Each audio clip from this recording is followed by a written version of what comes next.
வாங்க பழைய சோறு, அப்புறம் பக்கத்தில் சைடுக்கு சில்லி சிக்கன் இருக்குது பாருங்க. பழைய சோத்துக்குள்ள வெங்காயம் வெட்டி போட்டு சும்மா அருமையாக இருக்குது. அது பக்கத்தில் பார்த்தீங்கன்னா பொரிச்ச சில்லி சிக்கன் இருக்குது. இதைத்தான் நம்ம சாப்பிட போகிறோம். வாங்க நண்பர்களே, சாப்பிட்டு டேஸ்ட் பண்ணி எப்படி இருக்குன்னு பார்ப்போமா? வாங்க.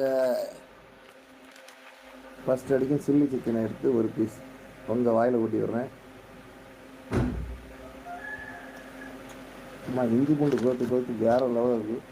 எல்லோரும் லைக் போட்டு பாருங்கள் நண்பர்களே. இப்போ கஞ்சி நல்லா எடுத்துக்கிறேங்க.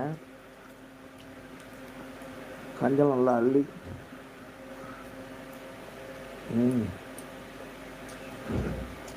அதுக்கு கூட இந்த சிக்கன்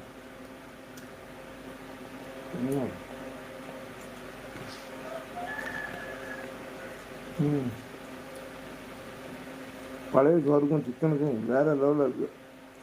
யாரெல்லாம் இந்த மாதிரி சாப்பிட்றீங்க மறக்காமல் கமெண்ட்டில் சொல்லுங்கள்.